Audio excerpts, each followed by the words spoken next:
好野球，愛野球麼？野球就36分就36高的好朋友，大家好，欢迎收看客家电视台在高雄美浓国中棒球场为你所转播的第4届徐生明国际少棒锦标赛的冠军争霸战。这场比赛呢，将是由台东的丰田国小对上的是韩国首尔的水鱼国小。我是徐展元，而在我身旁为你请到的球评是拉巴潘中伟，潘中伟你好。展元，各位朋友，大家好，我是拉巴。好的，那徐生明杯的比赛呢，在这一届呢扩大到国际级的赛事了，总共有32队参加，从11月26号开打到今天11月29号，要进入到最后的冠军争霸战了。有几道的美浓的乡亲哦，很多美浓的乡亲都来聚集在一起哦。虽然美浓国小哦，并没有能够打进到这个4强甚至冠军赛，不过呢，在这一次哦，这个哇，画面上看到红色球的就是来自于韩国首尔的水鱼国小。水鱼国小呢，他们其实也是我们美浓国小的姐妹校哦，姐妹校，所以这一次呢，他们是主动要求说，他们很希望能够来参赛。而至于呢，台东的丰田国小也是一路的过关斩将哦，打进到了冠军赛了。那先跟大家报告，在稍早之前的季军战呢，则是南投新街国小以14-7提前5局结束打败了台中全垒打的球队例行国小，新街国小拿到了第3名，例行国小的是第4名。在这个比赛已经进入到后面啊，包括了4强的，就会也很重视小球员哦，一一的来介绍球员，还有教练进场。这就是国际赛的规格啊，国际赛的规格了哦。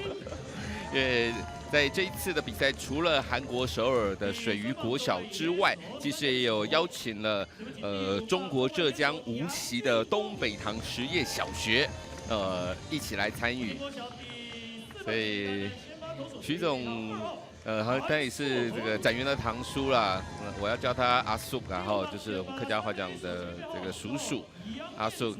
对，他离开我们也3年多了，那每一届的徐生明少棒赛，其实都让大家更加的怀念徐总，对，然后他所留下来的精神。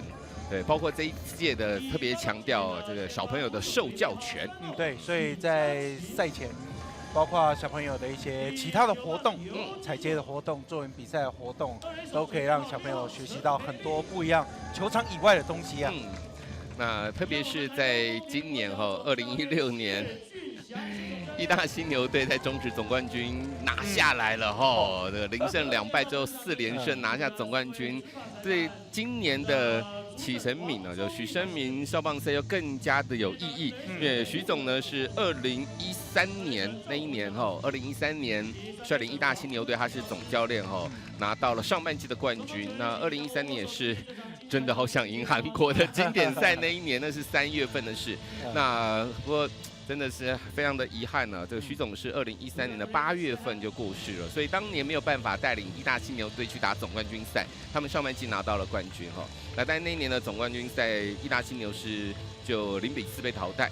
那一直到了今年2016年4年之后，义大犀牛队拿到了总冠军。那今年的徐生明的少棒赛，真的大家的感触又不一样包括了这个义大犀牛现在叫做富邦悍将队的转呢林奕泉还有包括高国辉他们在夺冠的时候，这个赛后这个第一件就是事情就感谢徐总对，令人很感动帮徐总拿了一个冠军这件事情也放在他们心里很久，所以他们都有一个共同的目标没错。好的，这场冠军赛呢，是由徐生明棒球发展基金会的秘书长，也是徐总的太太谢荣瑶秘书长师母特别来开球。师母对于这一次能够这个有韩国的国小来而且师母还要担任翻译对，他会讲韩文而且食衣住行有时候都要麻烦到师母去帮他们做翻译。来开球，不错，投得很直这几年下来，师母为了每一年筹办，当然还有古景松理事长筹办徐生明少棒赛，包括从募款、邀请球队球队的食衣住行，当然也很感谢很多的志工，对，天数我们客家话讲帮忙就天数趁手，天数帮你一手这个真的非常感谢大家。师母大小事都要自己张罗亲力亲为。对，好像前几天还有下雨，还要跟大家开会。对，接下来赛程怎么安排？怎么安排会比较好？对其他球队来说都是公平的。好，为大家介绍这场冠军赛啊，先攻的台东丰田国小的先发打击顺序，第一棒是杨义正，2棒是庄王宏斌，3棒杨俊峰，4棒也是他们的先发投手韩硕恒，5棒是杨念祖，6棒秦正伟，7棒是江柏林，8棒捕手许家勤，9棒是陈培立。丰田国小打到冠军赛啦。至于韩国的首尔水鱼国小的防守阵势呢？先发投手是安相恩，搭配的捕手崔亨照，一垒手金允纪，二垒手是尹赫，三垒手袁瑞斌，游击手韩向文，左外野手李泰雄，中外野手郑进，右外野手是齐和郎。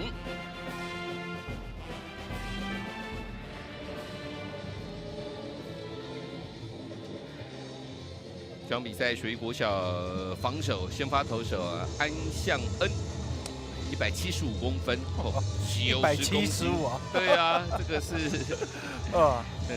结果也是成棒的身材啦。对对哦，安相恩。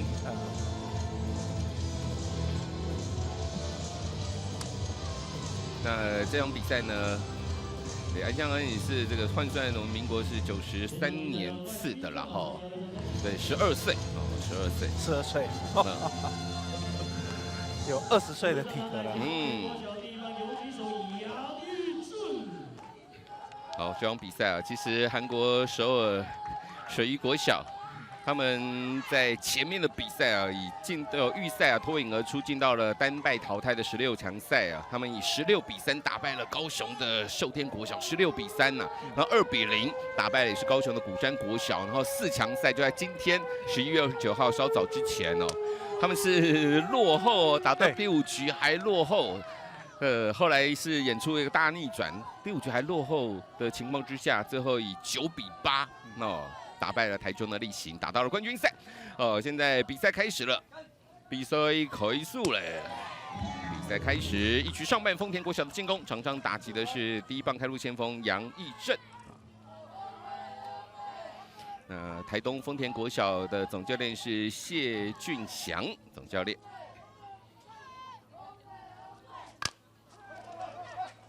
3垒手把这个球拦截下来之后，传往1垒。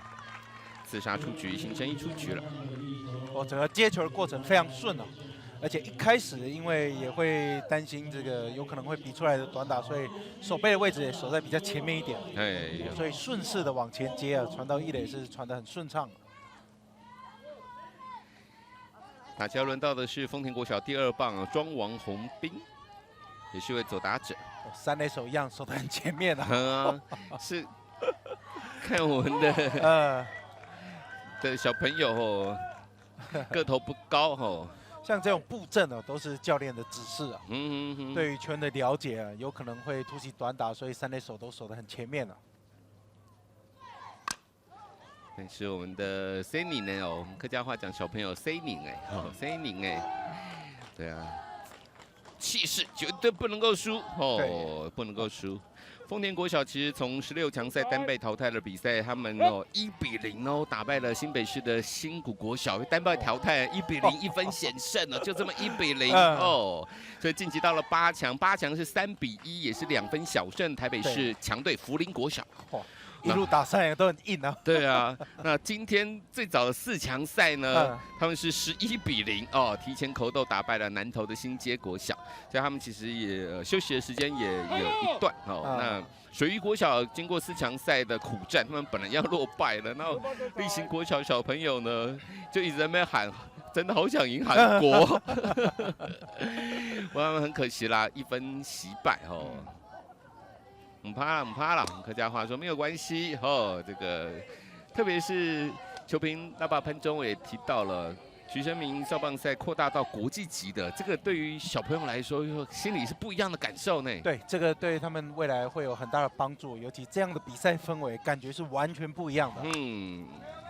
哇，103公里的快速球，好好让小朋友感觉一下，紧张的气氛跟以前来比啊，现在来比赛感觉是比较紧张一点。对啊，那如何在紧张的比赛里面可以正常发挥啊？嗯哦，这个对他们来说会有很好的经验。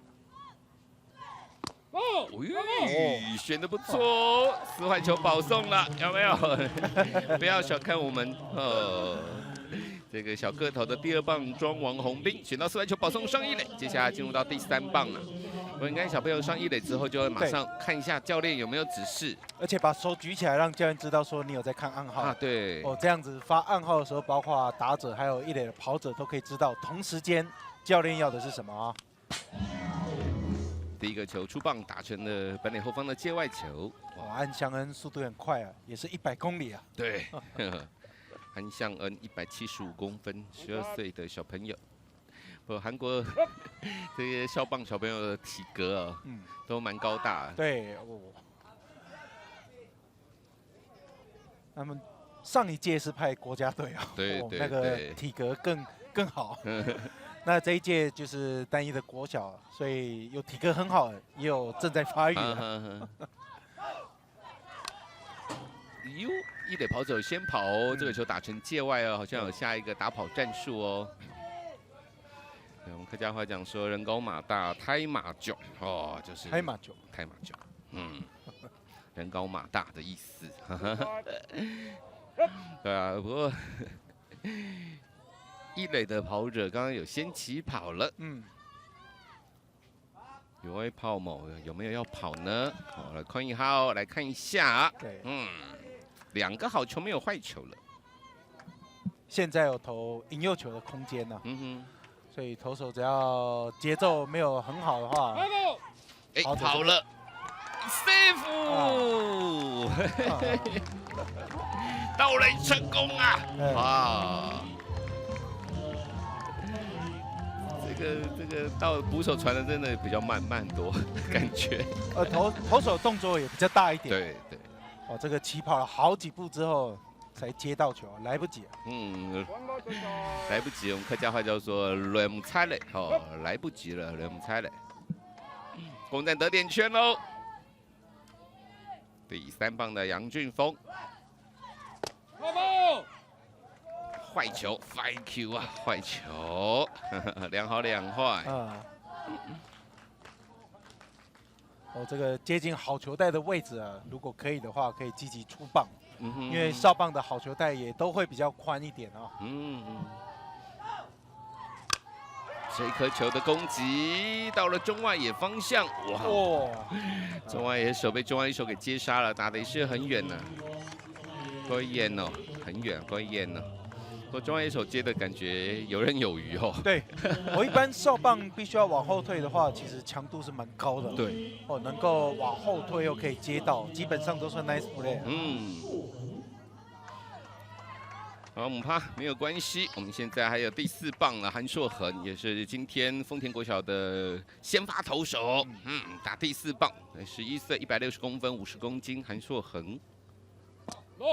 这种比赛，教练的最大功用就是让小朋友在场上表情是轻松的这样他才可以正常的表现呢。因为小朋友在这样的比赛都会很想要打好。对啊，那种好胜心想要养啊，想要赢想要养，想要养很 get 客家话韩国就很 get， 想要赢韩国的心是一定有的啦。而且就像我们前面有谈到，其实不是每一个台湾打少棒的小朋友都可以打进到什么威廉波特啊、小马联盟啊，有跟国外球员交手的机会。所以这一届徐生明国际少棒锦标赛，也让他们圆一个梦。而且最好的就是像这种比赛过程里面，直接跟外国的球队交手。哇，这每一球或者是每一个 play 印象都会很好，很深刻。那也可以交朋友嘛。哎呦，选的不错哇，到105了。像他以后长大会不会投到150啊？虽然少棒投手板跟本垒板的距离是比较近的，但是少棒这就更快了，感觉会更快了。等于一出手就要出棒了。对，相当于成棒大概也150了。缠斗当中界外球，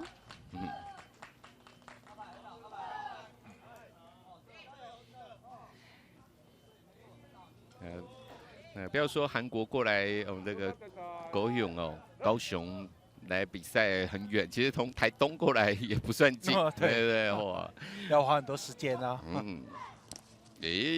又选掉良好3坏满球数了。韩湘恩看得出来要把球压很低啊，进垒位置都蛮低的。不过这个投手12岁，看起来还算蛮成熟的，就是表情也没有很慌张什么的。虽然一直都坏球。 感觉蛮有经验的啊！哇，一个外角球挥棒落空，打者遭到了3振，1局上半，丰田国小留下2垒的残垒没有得分，休息下来看1局下半，韩国水鱼国小的进攻。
歡迎收看客家電視台 TA 高雄米農為大家所轉播的第4屆徐生明國際少棒錦標賽。來為大家介紹是1局下半韓國手水魚國小的進攻，先發打擊順序，第1棒是尹赫，2棒鄭敬，3棒捕手崔亨兆，4棒是金允季，5棒袁瑞斌，6棒安相恩也是他們的投手。 7棒是李泰雄，8棒齐和郎，9棒是韩湘明。担任防守的我们台东县丰田国小的防守阵势，先发投手韩硕恒，搭配捕手许家勤，1垒手秦正伟，2垒手陈培利，3垒手杨念祖，游击手杨正义。左外野手是江柏林，中外野手杨俊峰，右外野手是庄王宏斌。 游击手是杨义正杨义正也是他们这个王牌投手了。不过这场比赛也去守游击。丰田国小的先发投手，其实国小的时候他也是个捕手，也看背号就知道他本来是2号。好，现在1局下半，来看一下韩国人的打击啦。像少棒赛的话，手背就是要想办法稳定。稳定。很多时候教练会在场边稍微提点一下，现在要注意的点了。那打击的时候就尽量奔放一点，多一点热情哦，把整个气势打起来。场上打击的尹赫，164公分，12岁。这个球走偏左边。 客家话讲，左边就走那右边是 U 走 U 左右接外球哇，来一个接外球，哇！不过这个身材真的很好，12岁大概6年级嘛，对不对？国小6年级。展元我6年级毕业，我小学毕业纪念册上面还写的144公分，所以他比我高20公分。所以展元是高中的时候才长高吗？对，差不多高中的时候才长高。国小144，我这在班里一般生里面个头也算小的。对啊，都坐第1排第1排、第2排。所以国小现在如果才144公分的小朋友没有关系我现在也长到175啊。哎呦，这个球一路滚到了全垒打墙角下了。安打。 一开始 lead off double 2垒安打，哇，这个落点左中外野方向，我这挥棒的感觉轨迹是很漂亮，反方向的攻击啊，整个球点跟得很好。其实这一球蛮高的，顺势往天空打。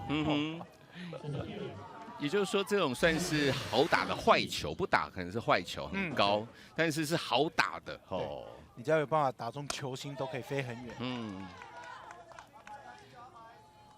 所以我们这个不光只是说你只攻击好球带的球，其实那种好打的坏球，因为少棒通常比较高的球，对他们来说速度慢也是很好攻击啊。你宽宽吼，你看看吼，完全没有想要点的感觉。对，第一棒上二垒之后吼，用大 A 吼就用打的，第二棒是正进。这个出局数很珍贵啊。如果一个出局数给他们，可以串联很多攻势。呦，安大，左外野稍微漏一下，哇，三垒绕过三垒回来得分了。哇，马不停蹄呢，过站不停。一直跑，一直跑。对，速度还没有放慢的时候，球稍微漏了一下，所以绕过三垒，直接回来本垒得分了。哇，这样要记左外野手失误吗？对。呀。如果直接接到传回来，应该会停在三垒。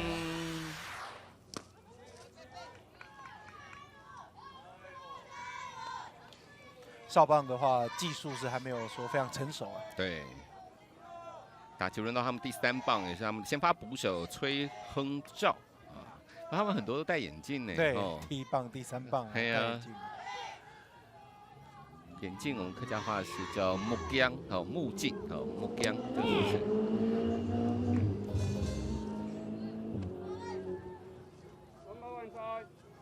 这个韩国首尔水鱼国小也是我们美浓国小的姐妹校哦。他们总教练少棒队总教练是金亨基。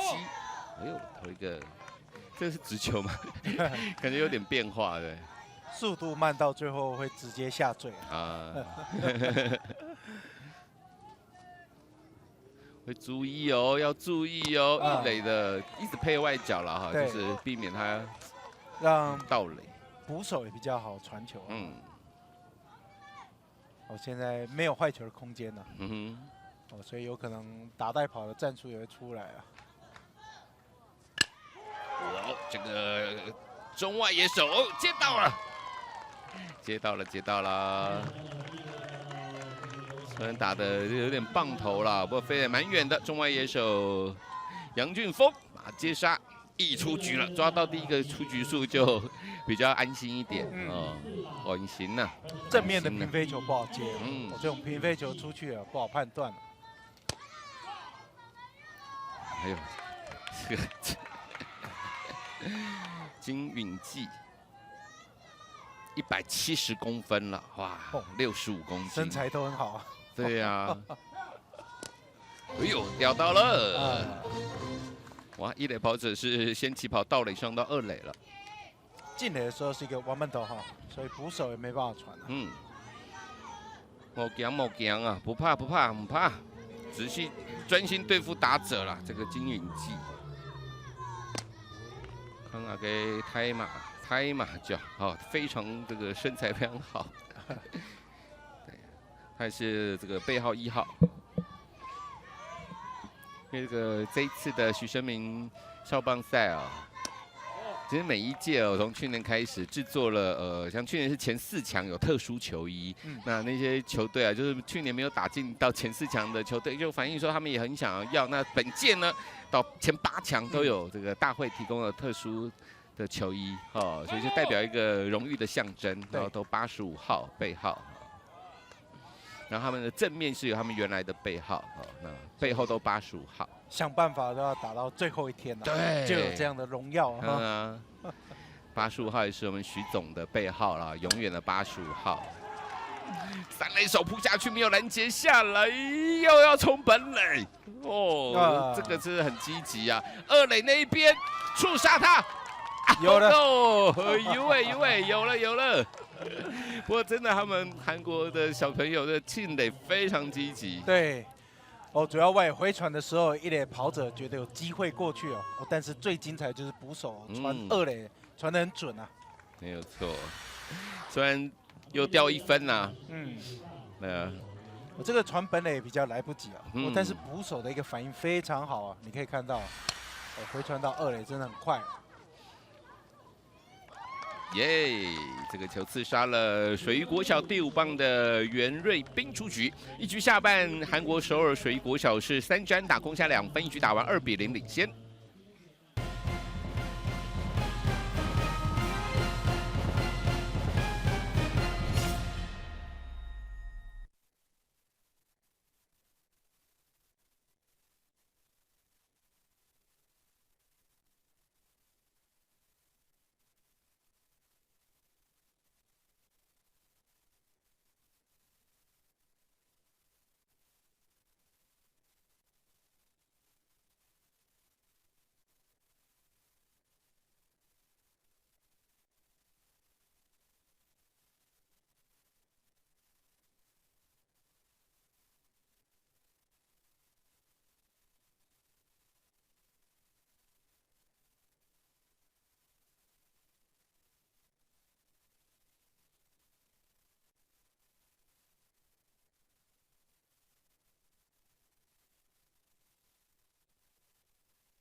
我们现在这个场边还看到有球迷戴义大犀牛队的帽子哈，然后这也是有85号，就是徐总的背号。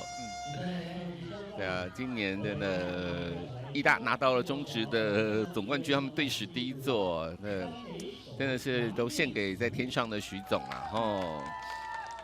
所以总冠军赛的一些访问呢，非常感人啊。是啊，是啊。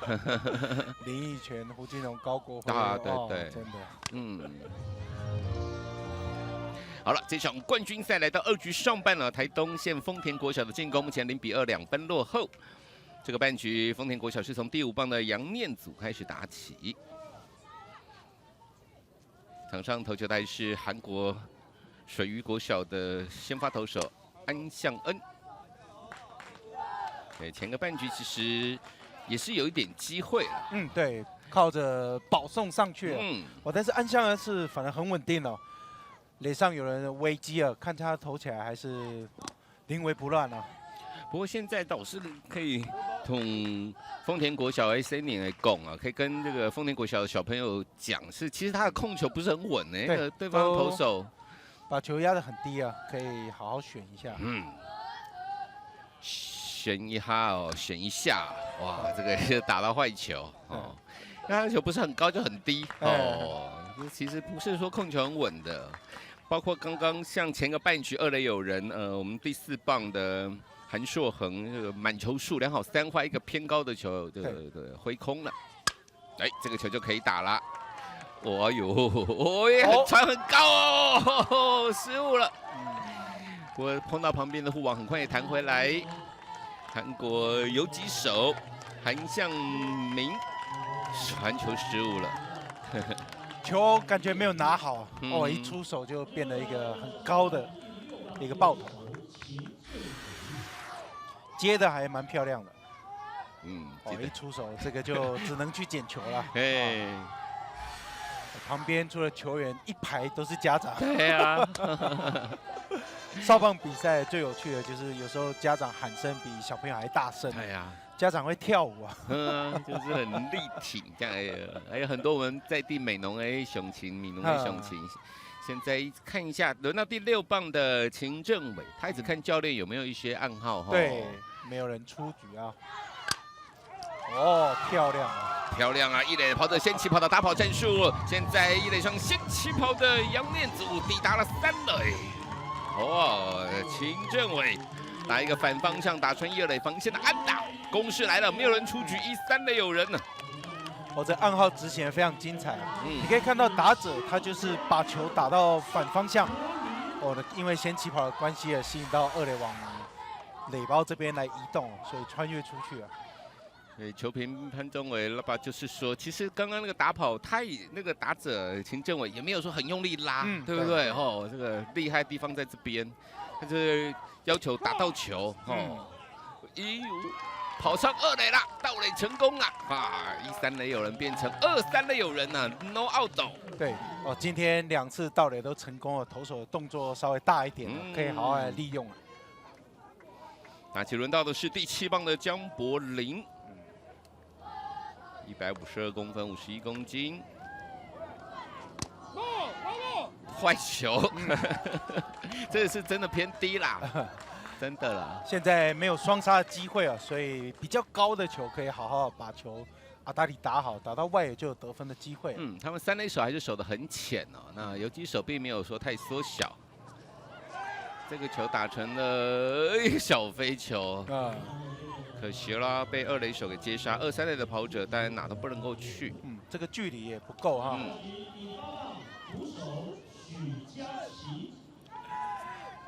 少棒啊，打不好，第一个动作就是头低下，教练就要必须跟他说头抬起来，对，抬头挺胸。比赛还在进，还没结束啊。对，气势不能够落掉。右边方向也是有点浅，哇，没办法跑，都没办法跑啊。第8棒的捕手许家庆也是打成，这个是右外野手来接，但是也是太浅了。对。丰田国小的总教练是谢俊祥，他只有在3垒担任指导教练，跑垒指导教练。他也是鼓励球员就是尽量打啦。对。也没有说用打地球就出局就用骂的，不是，中午得说这个不行哦，中午得就是不行。只要知道这一球是可以攻击、好攻击的，就尽力去打。不能用结果来数落哦，来骂谁你呢？来骂小朋友不行。用结果来讲的话，会没有选手啊。对。小朋友这时候都是养成的阶段啊，所以尽量让他尝试，让他放胆去做。现在轮到的是第9棒的陈培丽啊，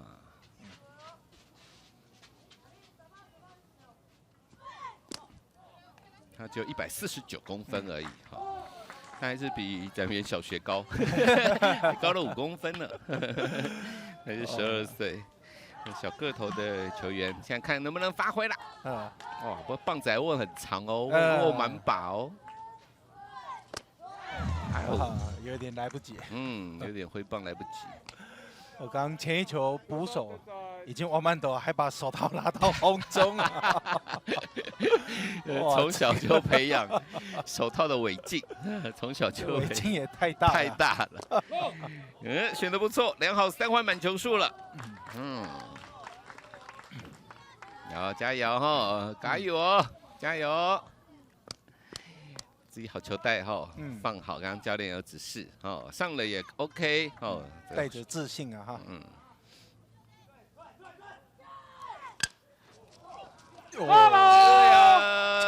界外了，可惜差点车步边呐。很拼啊。对呀，韩国的3垒手袁瑞彬，有机会了就想办法把他扑下来。对，他不是袁彬哈，他是袁瑞彬。也是扑啊！我现在还有机会，满球数。坏球，这个一出手就知道啦。2出局满垒，丰田国小轮到第1棒啦。杨义正的打击，2出局满垒，但也还是可以，第一个满垒还是可以选球嘛，主要现在看投手的一个进垒位置，现在坏球偏差是比较多，好球进来的话是可以好好选你自己好打的。第1球，哇，一个3垒，一个1垒，都是车步边车出界外。我挑第1球也是有他的道理可循啊，你刚刚投了保送哦。因为投手就是想要投好球进来，先抢好球啊。所以前1棒被保送，你接下来打第1球打也是有他的道理在。坏球哦，就是他的真的还蛮明显的。对，好坏球蛮明显。投手脸上都没什么表情。对啊，我就刚刚说他12岁，蛮成熟的。对啊，看起来的很像大人一样。比较偏啊。也好2坏啦。一个好球，两个坏球，一个好球，两个坏球。好坏球蛮明显的，可以好好来选。呀，这球如果真的红中过来，就用力打了。哎呀！对，有点帮到投手啊，比较低的球，对，精准一点。对了，现在小朋友一定很紧张哦，两出局满垒。所以你看教练就是要告诉他们，平常心啊，轻松啊，轻松一点。哦，爆头了！免费送给丰田国小1分啦，打破鸭蛋了。哦，两出局之后几乎是对方投手送的哦。这个场地规则啊，直接丢到场外啊。因为这个本垒后方的这个护墙也没有很高，直接就飞过去了。那现在是2出局2、3垒还有人。哦，还是太高哈，是高。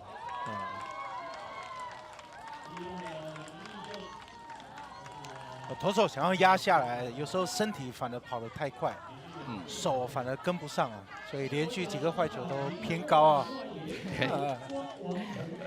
这一局呢，一开始是游击手的传球失误，对，刚刚回来那1分是因为游击手传球失误上垒，后来是打跑战术，然后紧接着每人出局2、3垒啊，其实2出局喽，就是都不是很远的飞球，2出局之后投手投了2个保送，然后还有一个爆头，现在掉了1分。轮到的是第2棒的庄王宏斌，也是一样，从选球开始哈，这个，这个好球带比刚刚更小，更小了。庄王宏斌哦，对，刚刚是149公分，现在148公分。他们还有真的是有跟展元小6一样高的144公分的呢。有一个杨汉。摆短棒干扰一下，干扰一下，但是一个好球。不过现在对啊，打者球数还是领先，2个坏球，1个好球。我们这个常常说，球迷会说选死他，靠选球就选死他，1好3坏啦，选球就选死他。不过当然，韩国这个虽然他表情这个投手啊，我说看不出来，看不出来有什么紧张什么，我相信他应该也蛮紧张的吧？一定的啦。对呀，喂，谢谢康萨米达，这韩文的谢谢，这不是客家话。康萨米达，谢谢，又送分啦。这个就完全很偏差坏球啊，很偏差的坏球。所以庄王宏斌有1分打点，2比2平手了，稍微缓了一下投手的一个气氛啊，节奏感也稍微让他调整一下。我1分吗？没有要换吗？哇，这在正中应该也是他们的强投啊，强投，冠军赛可以推出来的。对。对啊，哇！不过韩国教练不知道，就相传都是凶巴巴的，对，就是很严厉、很严格啦。安相啊，175公分，你看都比教练还高了。刚刚的过程看起来还蛮 OK 的啊。如果是我国小那时候，以前还有这个打骂教育的时候，我这个下来，通常教练都会很严厉啊。对呀。以前少棒在国外比赛，韩国队没有打好，到旁边先跪着。哇靠！这当场跪着哦。当场。有。大概20几年前了，是我还是少棒的时候。哇，现在其实丰田国小就感觉是化身变中华队了，有没有？对啊，有那种感觉。一好一坏，打球人到的是第3棒的杨俊峰。还是2出局满垒。对，策略应该没有什么太大变化。比较偏差的球都把它选掉，有办法投进好球带，好好选你好的红中再攻击啊。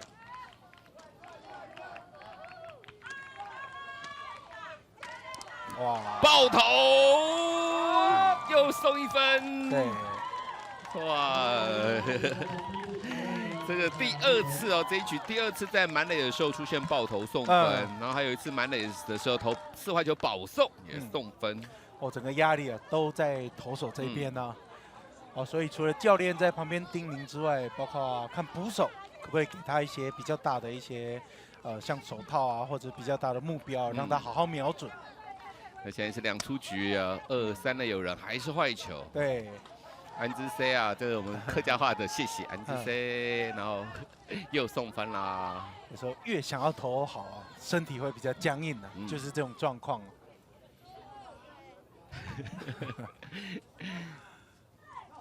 哇，投不进去了。对啊，又保送4次啊。对，单局哦，光这一局就4次4坏球保送喽，然后2次的爆头。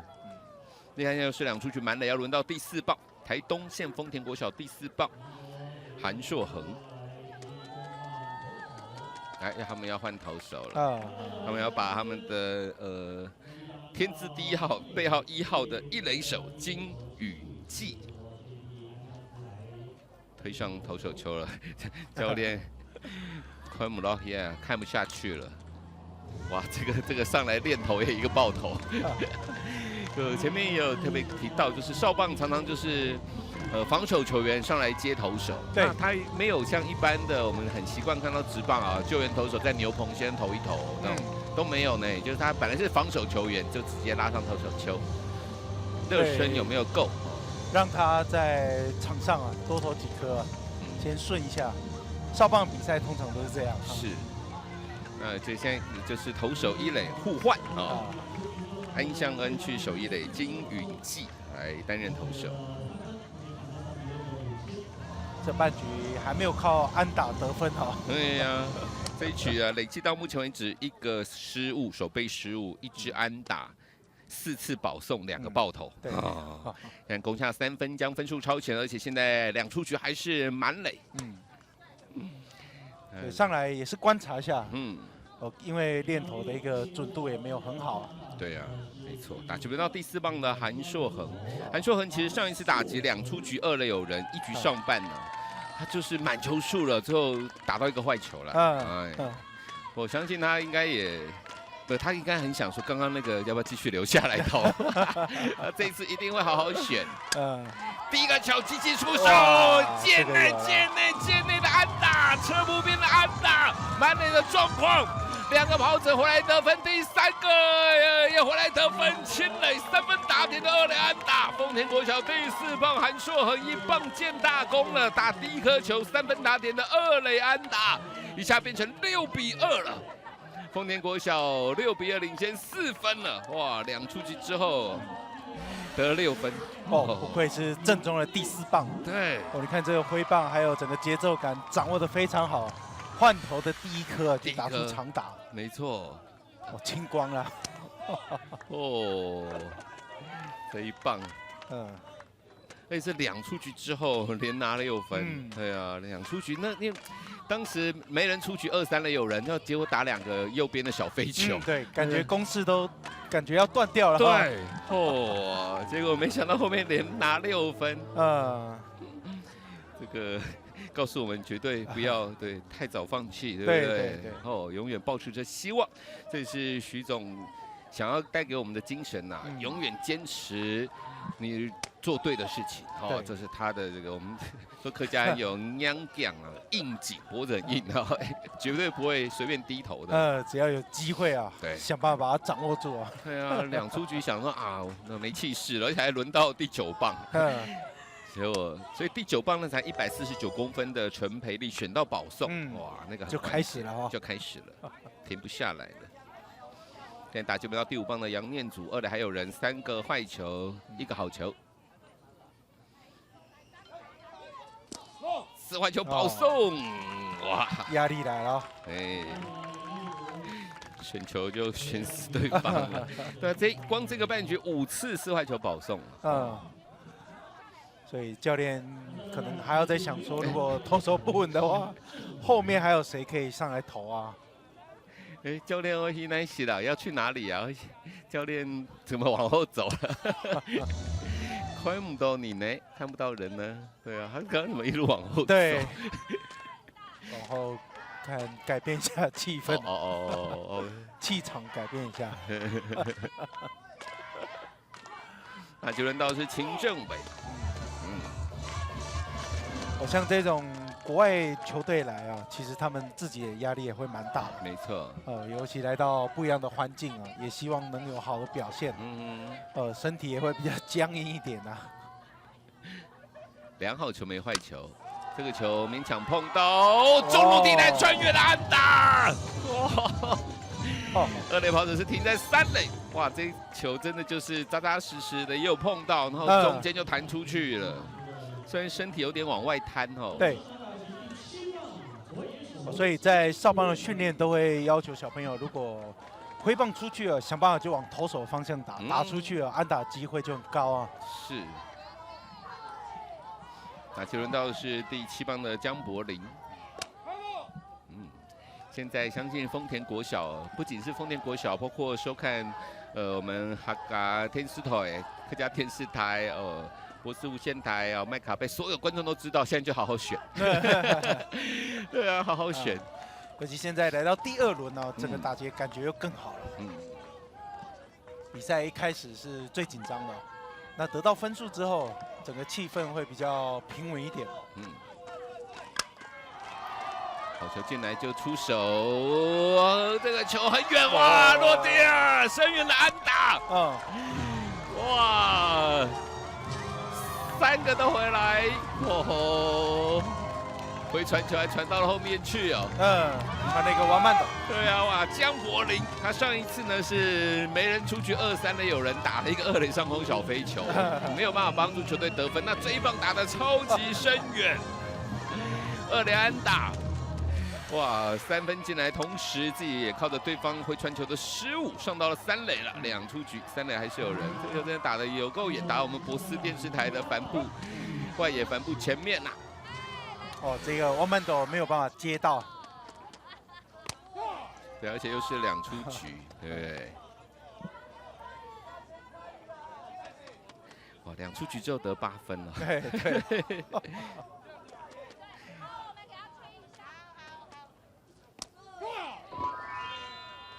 那我这边跟大家稍微说明一下，虽然是少棒比赛啦，我说明一下那个规则，介入规则哦。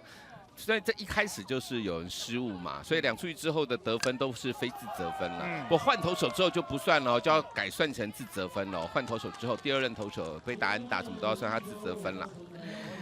哇，9分。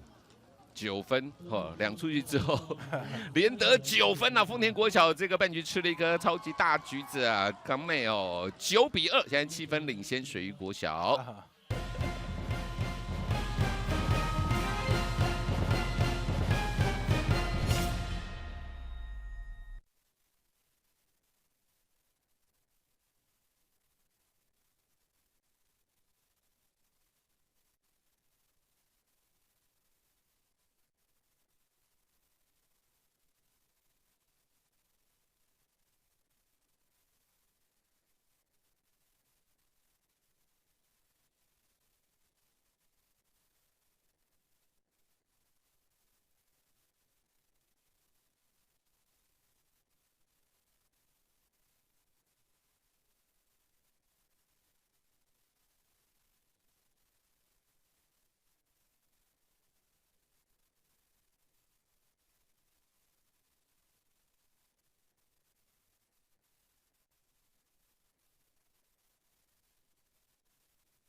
欢迎归来看客家电视台，欢迎回来看客家电视台在美浓国中为大家所转播的第4届徐生明国际少棒邀请赛。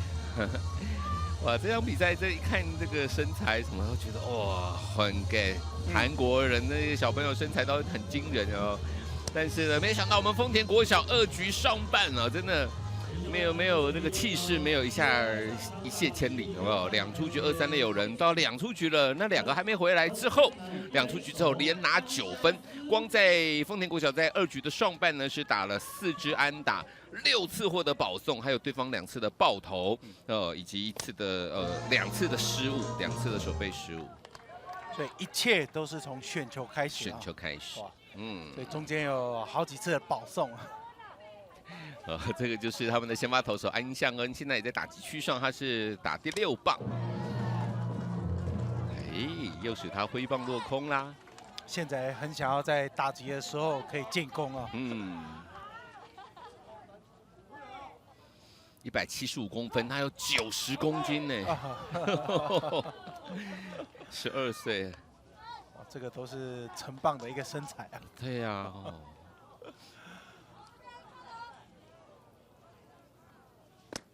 挥棒落空，哇，掉中了，3振出局。丰田国小的先发投手韩硕恒，这个也是棒球比赛。我们常说棒球比赛是受到身材条件影响算比较低的一项运动了，不像篮球，那本来长得高就是比较靠近篮筐嘛。那个天生条件就完全吃死对方了。哎呀，这个棒球你还是得要打得重球，打得扎实才有效，不是长得高壮就有用。棒球非常有趣啊，不确定因素真的太多了。不是说你有王牌投手、王牌打者就一定可以赢球啊。是啊，这是一个必须要靠团队的一个运动啊。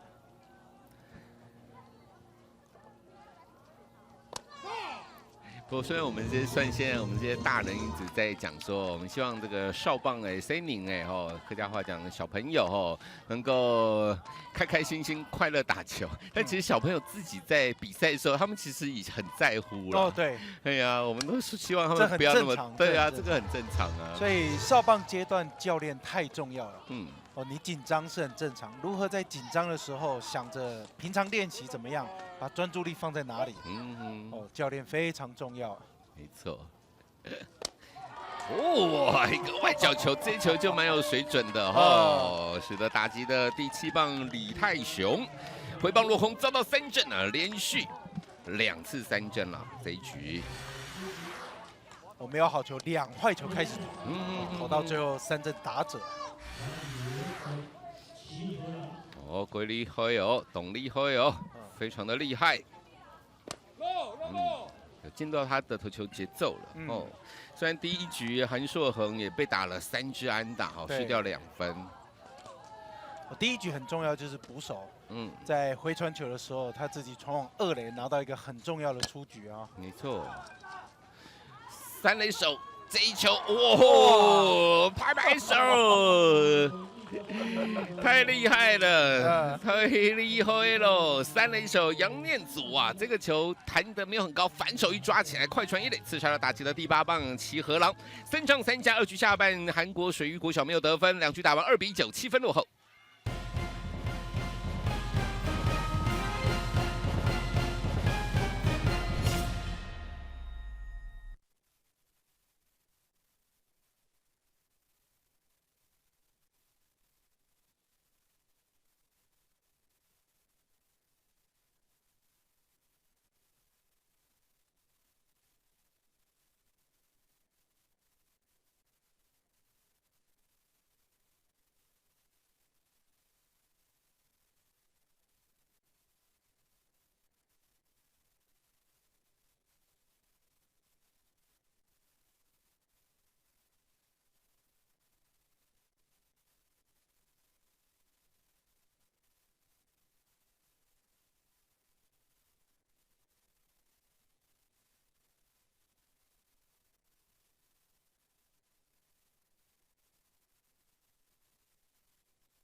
比赛来到3局上半了台东丰田国小的进攻，9比2的领先。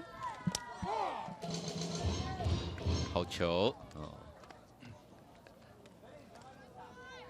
这个半局呢，首名打者是第9棒的陈培丽啊，其实他也是在2局上半呢一连串啊13个人次的攻势，很重要的一名。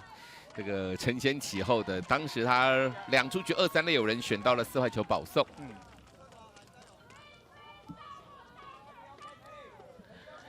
对啊，虽然才149公分哦，看起来哦。所以刚刚是怎么打的？这时候就是抱持一样的一个想法来攻击啊。哦哟，哇，打得也不错哈。但正朝着左野手那边飞过去，遭到接杀。打击的感觉很好。哎呀，这个内容不错。人小志气高。现在轮到第1棒的杨义正，第1个球就出手了，安打，飞跃了游击手的头顶，到了左外野风声落地的安打。丰田国小这场比赛第5支的安打了，而且第1棒开路先锋啊，上垒。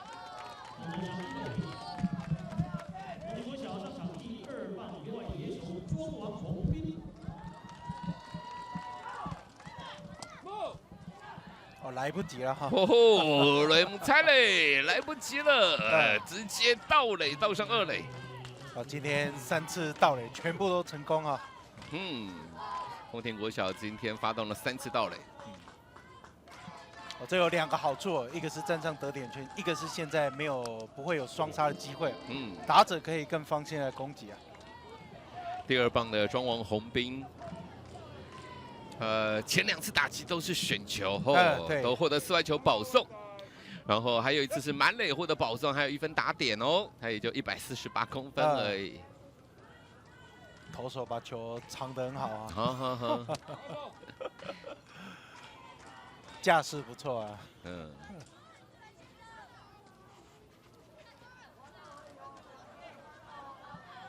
投手已经是他们这个换上第2任的投手，就原本的先发1垒手，背号1号的金允季。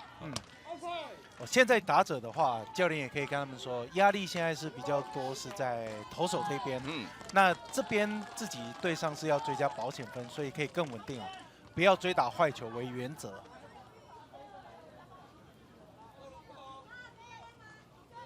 又获得保送了，今天。丰田国小第2棒庄王宏斌获得3次4坏球保送啦，B，就 B 就是保送啊，6个 B。今天的危机都是保送堆出来的，是，所以韩国队教练也会希望就是跟打者对决啊，对决守备才有机会来做处理啊，帮他拿出局啊。轮到第3棒的杨俊峰到3垒 ，safe。那1垒的当然这次也跟进了这次跟进了，双盗垒成功了。对，2到3，1到2啊，一出局，2名跑者都在得点圈了，2、3垒有人，现在是7分领先了。这个球其实也蛮有水准哦，压在外角低的位置，主审裁判捡了，速度很快啊，超过100公里啊。良好球，没有坏球。现在状况就是打到球就有机会哈。打到球界外了投手速度快，还可以吊高球。对。其实我们在这个美浓国中的这个棒球场这个附近，其实徐总很早之前他就有在培育，就是这个他家乡美浓这个棒球的这个环境。这一棒扫到左外野方向，逼出去，飞出去了，3分打点的全垒打。第3棒的杨俊峰。哇，这一棒棒打韩国投手，全垒打，整个平射炮飞出去，球数还是落后的时候啊。对，3分全垒打，12比2，现在领先10分了。大家报告，这个有口斗的，4局差10分，5局差7分，要提前结束比赛。这一球真的是扎扎实实的逼出去耶，飞出去了，哇，平飞球哇，今天有3个人都3分打点啊，对，一个打击里面啊。哇，那现在就是另外一个第4棒的韩硕恒在打击区上。他的卤蛋被前一棒射开了，吃完了，就垒上的人已经被清过来了。因为他之前韩硕恒打击就是2出局满垒，他1棒啊，2垒安打3分打点，就是他也是3分打点，也是打第1球。换头之后的第1颗打出车不边的长打，没错。哇，12-2。哇，刚刚的全垒打真的很精彩啊！对啊，直球对决，阿达里打到就知道留不住，而且是平射炮。平射炮，杨俊峰这1棒，哇，漂亮漂亮。对，鼻出去也飞出去了，又打穿了3垒防线啊！韩硕恒现在才1出局而已哦，攻势持续啊！中心棒这挥棒速度都很快哦。完全不怕超过100公里的速球啊！这个又有机会，又有盗垒的机会啊！轮到第5棒的杨念祖，跑了，又跑，领先10分一样到啊！这个是少棒。对，因为你不知道下个半局会有遇到什么样的危机啊，能够得分就尽量得分呐。因为其实4强赛台中例行国小哇，那个全垒打很多的，包括里面呢这个球来看一下哈，游击手接到之后把球送往1垒，这是2出局而已啊，2垒跑者上3垒。因为例行国小4强赛也是前面有领先呐，这个他们阵中严雨婷啊、李以诺啊，全垒打好手，所以最后还是被翻了。对啊，比赛后段一局被得6分啊，这真的。所以能够得分就尽量得分啊。没错。这个球其实不太好处理啊，游击手没有接到，3垒跑者回来得分。打击的秦正伟上到1垒。记录组给失误。对，高弹跳这个难度比较高一点。比较高一点。必须在弹跳起来的瞬间把球接到，最后只是碰到手套。13-2。现在又有盗垒的一个机会啊！哎呀，上1垒等于上2垒。差别就是站在2垒的话，安打可以得分哦。也是会积极来跑啊。6垒哦，哇，这个到几次了？要算一下，一直到6次了。对，因为有个双盗垒，那只能算1次了。就对于捕手阻杀，我们只能算他1次被盗垒，不能1次算2个。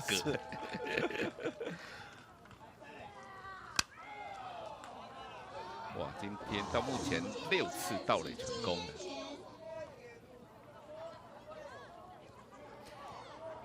然后刚刚提到徐总在这个场地，然后希望在美浓重新振兴起棒球，在他的故乡啊。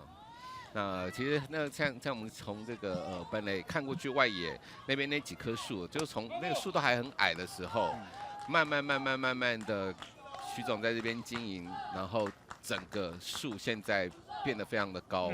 其实这些都是当时树是那时候才种起来的。对。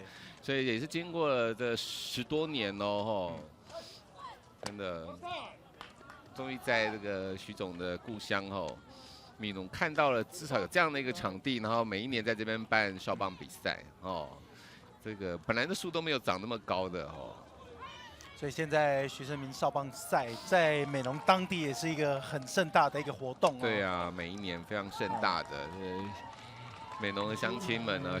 美浓的乡亲啊，朋友啊，因为现在不只是选手而已，连周边的店家全部一起动起来。是，因为其实像展元跟徐总算远房亲戚啦，我们家的老房子四合院就在他们家隔壁而已，只隔一道墙。对，那老一辈人说他们以前还吃同一个灶煮出来的饭的，然后就一个大家族这样。我叫他阿叔，就是他算是我徐总的爸爸，是我爷爷是徐总爸爸的堂哥，对，我的爷爷是徐总爸爸的堂哥，对，其实那时候，辈分来说，你比徐总大吗？没有啊，我还是算同辈。不是，我还是要叫他堂叔啊。哦，是。是我爷爷。你爷爷。我爷爷是徐总爸爸的堂哥这样。所以那时候徐总是生病嘛，那2004年雅典奥运会他不是换肾嘛，那时候我还想说我可不可以捐肾给他，你知道吗？后来他就说不行，医疗法规，我跟他算5等亲了，要3等亲之内才可以，这还是蛮远。所以徐总其实他很小就离开美浓出去打球了，他就是美浓国小，他去美和嘛，国中就去屏东美和，那高中。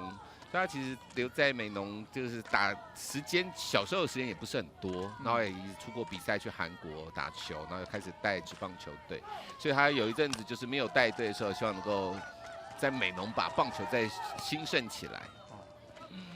这边呢把打者给解决掉了。不过在3局上半，丰田国小又是一轮猛攻，打了9个人次，又灌进了4分。3局上半打完了，目前13-2领先11分啦。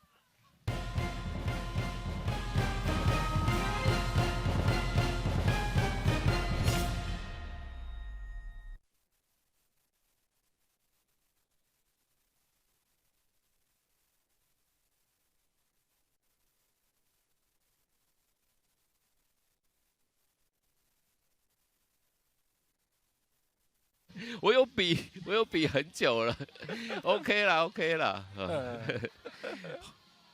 没问题的。你的声音后来有变很小了，本来很大，哎呀，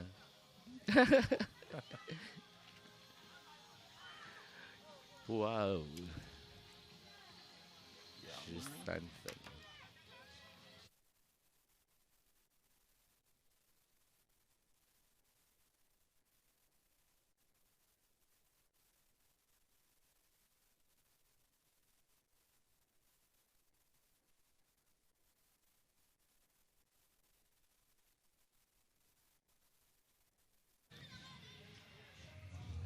欢迎回来，哈卡电视台客家电视台。徐生明少棒赛今年第4届了。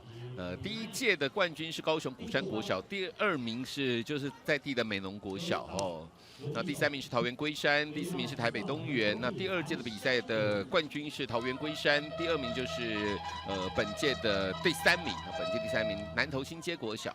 然后第3名是桃园仁善，第4名是美浓国小。那上一届的冠军是桃园的中平国小，那第2名是高雄寿天国小，第3名是桃园龟山，第4名是桃园仁善。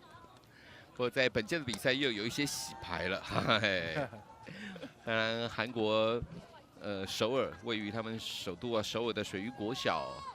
来势汹汹。其实水域国小在前面的比赛，你看16-3打败了寿天，然后2-0打败了鼓山，然后4强赛9-8逆转打败了台中力行，打进到了冠军赛。好，现在水域国小从第9棒韩湘明开始打起。160公分，算他们比较矮的。清脆响亮，这个球打到右外野，接到喽 ！Nice play！ 右外野手庄王宏斌，就是那个很小个头的第2棒啊，3次都获得保送，才148公分的，把这个球接到了。上去打的时候，投手投不进好球带，也是对球队有贡献。当然，现在国小时期身材比较细汉呢，就比较小的小朋友也不要很气馁你只要持续保持你对棒球的热爱。一般国小到国中、高中都还有很多成长的空间其实运动的小孩身材条件都不差，都不会太差。而且像我转播20年也有一些球员。是那种，我有从小看他们打嘛，那个时候就觉得，也许到了青棒了，已经到青棒那个阶段了，但是表现是一般水准之上，但是也没有想到他竟然进了职棒，对，他就是一直持续的努力，但是谁我就不方便讲，我自己是蛮讶异的，我想哇，我那时候本来只想说他可能就是打大学队，然后也许进业余什么的，结果被职棒队选中了，我就觉得很佩服就是虽然一开始不是那么起眼不是那种明星级的国小就入选国手什么的这个球蛮强劲的哦，打穿了二垒防线呢，形成了安打。哦，韩国水域国小的第一棒啊，尹赫2次打击都是安打。哦，打得都很扎实啊。哦，所以滚动的速度非常快啊。对，第一时间往侧边扑哦，没有办法碰到头。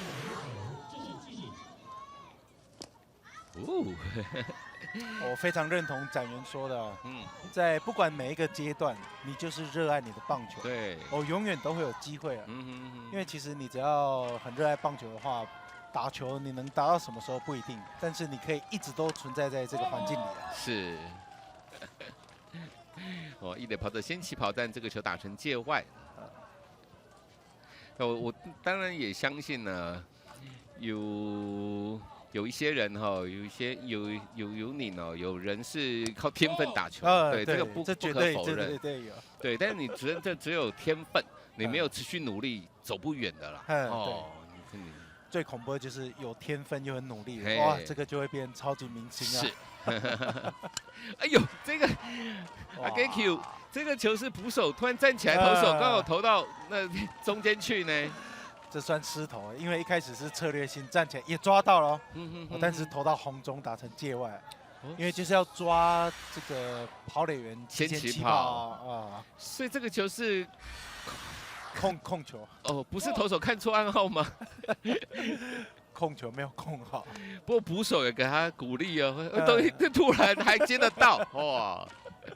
他已经站起来要准备接 pitch out 吊球，那突然投到中间还接得到哇！这个球带到了左外野，左外野手给接杀。哇，2人出局啦，刘威宁出局啦，2个人出局。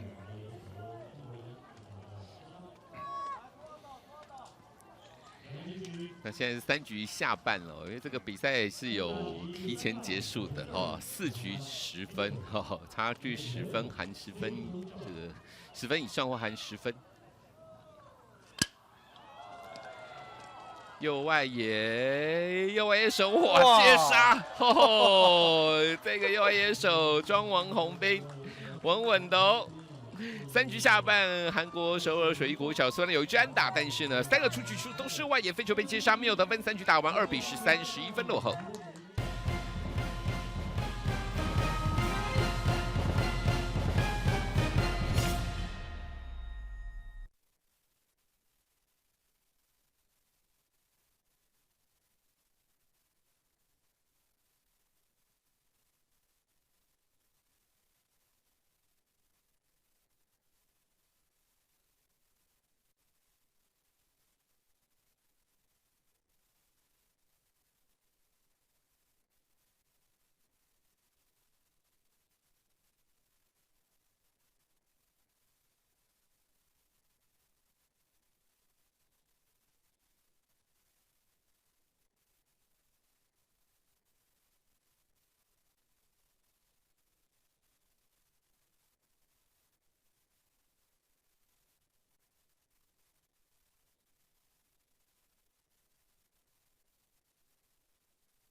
欢迎归来客家电视台。这个徐生明少棒锦标赛在高雄美浓国中棒球场进行，这场冠军争霸战哦，来到4局上半了。台东丰田国小进攻，丰田国小目前是13比2领先11分。那其实这一届的比赛，对扩大规模，总共有32支队伍啊来参加，包括2支外队啊，韩国首尔的水域国小，还有中国浙江无锡东北堂实业小学。那在开幕，今天11月29号嘛，最后一天的压轴赛事，那是从11月26号，礼拜6开幕战啊。那一天呢，副总统陈建仁副总统还来开球。其实陈副总统他是旗山人，旗山跟美浓就很近，就隔壁而已哦。他也特别来开球。哦，这边哪个偷点呢？丰田国小的第9棒陈培丽，但点出界外。够听哦，就是客家话讲很开心，够听哦，自己点出去很开心。现在打起来打击手背都还蛮顺畅的，表现都不错。那其实，哇，打过一眼哦，很远哦，哇，这个才149公分高的陈培丽，感觉界外，虽然界外。许生明少棒赛呢，这个第4届，等下每一届的一些特色已经成为一个传统，包括也强调有作文比赛现场即时的作文比赛很多的球员都参加还有拔萝卜萝卜我们客家话说叫做萝萝卜，那白玉萝卜啦，然后今年其实美浓就比较可惜，今年这个秋天夏天的台风比较多包括了陈蜜香小番茄。哇哟，欧巴了！哇，陈培丽，哇，不要小看他，这一棒打得超远的，现在滑上3垒，3垒安打，差点飞出去全垒打呢！哇，一下跑到3垒，真的飞超远的欧巴。越打越顺了，一开始都打在左边了，界外。哇，这一球打在中间了，飞得很远。对呀，而且自己的脚程也很快啊，哇，一路跑到3垒啊。这是丰田的第9棒现在没有人出局，来到得分大门口。丰田国小9棒、1棒、2棒都是这种有速度身材虽然没有很高大，但是今天都表现很好。那现在换给温妮呢，换人啦，投手。是中外野手郑进，8月13号郑进要上投手球。哇，第一个练头，捕手没接到。中外野，他刚刚才这边跑吧，很远，对，刚刚才接那个3垒安打的球，然后马上又叫他跑到投手球来。现在还在喘啊。对呀，还在喘呢。哇，然后是原来的投手金允季，应该是回到他的1垒啦。那个去1垒的就先发投手安香恩，就是不是应该到右外野？到右外野，然后右外野手去守中外野。所以安香恩175公分高的主将就被发配边将去了。中外野手齐和郎去守中外野。郑进到投手球，大部分的选手少棒几乎什么位置都守过，难度比较高的可能就捕手以外都有能力来守备啊。那因为呢，这边也跟大家刚刚有提到是有提前结束比赛画面上看到是师母许生明总教练的太太这一次办比赛，他真的是劳心又费力那从募款，然后这次有这么多转播平台一起那其实网络的平台，客家电视台的 YouTube 也有直播，然后还包括这一次比赛，哎呀，丢人呐，丢人呐，出生球，这个换投手上来第一颗球就丢到人，丢到丰田国小第1棒的杨义正，马上也脱帽跟他说个不好意思，对，还好，刚刚有点比较像擦到，所以感觉没有这么疼痛致歉一下，但旁边有防护员赶快上来喷急速冷冻剂刚在外野接球跑动了非常远的距离，现在会变成投手。不像今年有很多的球迷也是在询问，因为今年的比赛有推出一些徐总的相关纪念商品，很抢手，包括高雄的一卡通，就像台北悠游卡一样的一卡通，上面有徐总的一个肖像卡通的肖像这就在现场贩卖超级抢手，还有一些包括纪念 T 恤。打球员到第2棒的庄王宏斌，他已经6个 B 了，B，小鸡 BB 喽，他3次获得4外球保送。上个半局看他单局2次的 nice play， 我在外野守得非常好。对他今天还有2次盗垒成功，才148公分。那现在是又倒上2垒，刚刚触身球上1垒，脚还在痛，结果马上就盗垒。刚刚提到4局差10分要提前结束比赛，就等一下4局下半就是韩国水鱼国小最后半局进攻机会了。对，只是看他们要追几分，才避免被口斗而已。现在已经落后11分了，每人出局2-3垒还有人。现在就看丰田国小可以再多得几分呢，会比较稳一点。哎，果然从这个野手来变投手，投不太进去哈。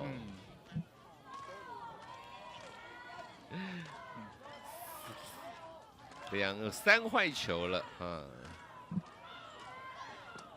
投不进去啊！现在是没人出局满垒，4次保送啊！今天哇，庄王红兵队获得单场4次打击都是保送，8个 BB 啦。他说我也很想打。对啊，投手太害怕他了，不给他打。哎呦！全垒打的杨俊峰，在3局上半打出3分炮的杨俊峰，在面对这个左投手，第一个球好球没有打，哇，在3局上半打一个平射炮啊，左外的平飞3分全垒打。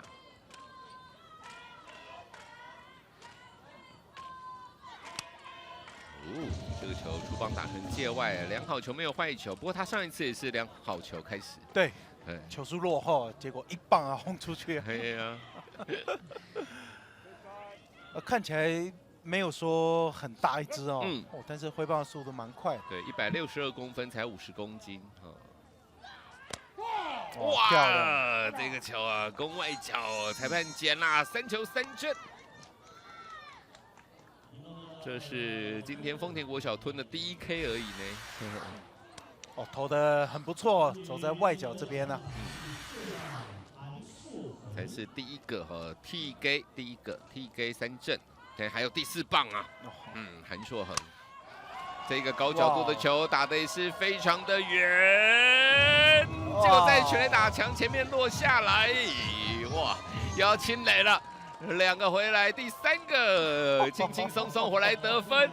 哇！打击的第4棒韩硕恒，他又再一次清垒，这次是3垒安打。他今天在前面已经有过1次哦，满垒打出清垒3分打点的2垒打，这次是清垒3分打点的3垒安打。那他今天呢，就是3+3，小朋友应该算得出来，6分打点啦，太恐怖了，单场6分打点啦，这个深远的球，金相恩也跑了很长的距离才有办法拿到啊。哇，这边应该是16了，16比2了，哇，16分里面有6分是第4棒打的，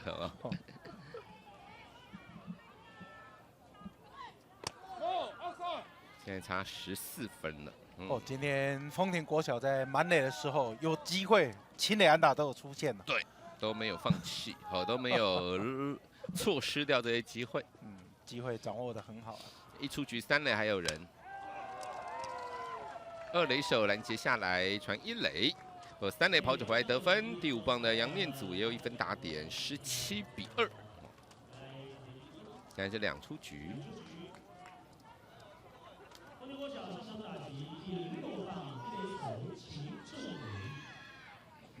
轮到是第6棒的秦政伟。目前呢，台东丰田国小赢面非常大了哦。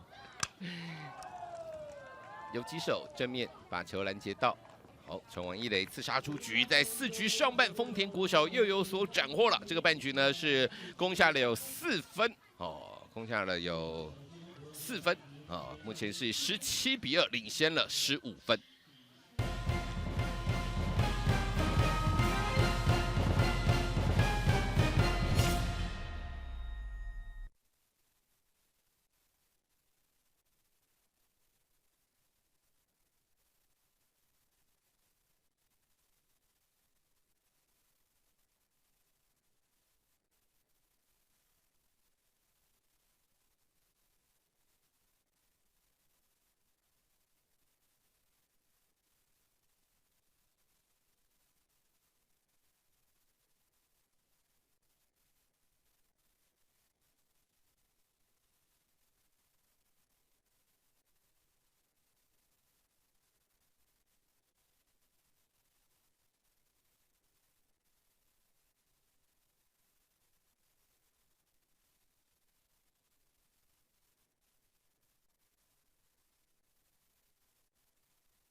欢迎归来看客家电视台野米农国中，为大家转播的第4届徐生明国际少棒锦标赛的冠军争霸战。现在比赛来到的是4局的下半，也是来自于韩国首尔的水鱼国小最后半局的进攻机会了。目前他们是2比17。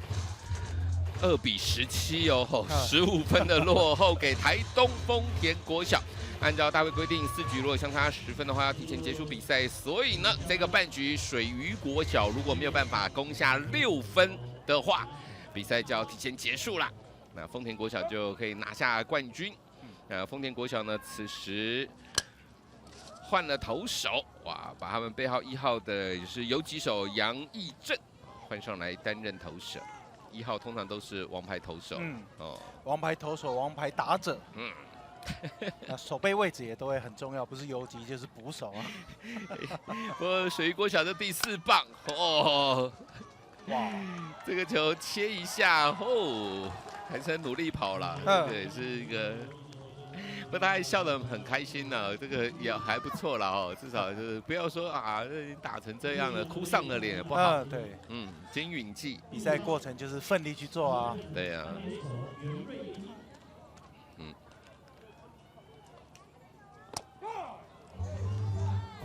速度更快，快要来到110公里了。哦。哇，一个比一个快啊。对呀，我们这个台湾也是卧虎藏龙啊，他才150公分，45公斤，也是瘦瘦的哦。那跟天生协调性就很好哦，这个速度都飙得出来。对啊，杨义正150公分而已，45公斤，而且他是才11岁啊。就小5而已啊。所以这个明年再来看，可能又要长高很多。这个球中外野手接杀出局，2出局了。再一个出局数哦。这个台东丰田国小小朋友，我相信他们说他们打败韩国的人呢，感觉也会不一样啊。是哦，他们赢韩国了，杨焕根赢韩国了。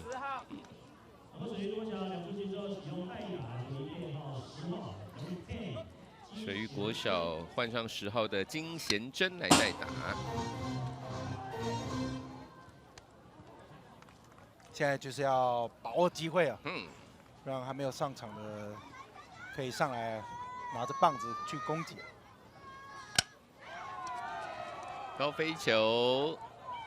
哇！有2垒手后退右外野手滑过来接，但都没有接到啊！传2垒那边又发生爆传，完全没有人在3垒这个后面，捕手也没有过来。对，所以金贤珍上到3垒了，这个球是可以记一支安打了，安打落点很巧妙，2垒手跟右外野手都没有能够接到，只是回传球的失误，让跑者一下上到了3垒。不过有时候小朋友整个球打出去就会有点慌，大家都冲往球的那边，全部集中了，后面就没有人。对啊，后面我看那3垒那边一片空旷。2垒游击去捡球，3垒来到2垒，所以3垒这边没人。正常应该是投手或捕手，对不对？或者左外野必须进来。大家都慌了。少棒常常会混乱的场面会出现。对啊，大家看到那个球，所有人都往那边集中，这样。有时候夹杀更明显，全部都集中在那条线上。对呀。好，这个稳下来哈。对。这时候就是专心把专注力放在打者这边就好了。现在分数领先是够了。当然现在2出局了哈，内野防守圈也不会缩小。打击的是第7棒的李泰雄。投手正面接到之后，稳稳传向1垒，比赛结束。恭喜台东县丰田国小拿下了第4届徐生明国际少棒锦标赛的冠军。他们赢韩国了，哇，拿下了冠军，而且是提前4局结束，以17比2，哇，15分差距。赢赢了，杨焕根赢了韩国了，把冠军留在台湾。我真的这个也是以球会友了哈，韩国这次其实真的来势汹汹，哇，一路杀到了冠军赛，但是丰田国小身材就是比别人有点小腰。哇！但是今天靠选球，靠适时的安打，真的把整个该拿的分数拿到，还多很多的一个分数。所以今天第一个就是打击非常给力啊，尤其第4棒韩硕恒6分打点，那第二个就是丰田国小今天投手投得好，手背也非常棒，很多的 nice play， 庄王洪斌今天就有2次的 nice play， 所以今天打击手背各个环节都表现非常好，今天赢得非常精彩啊。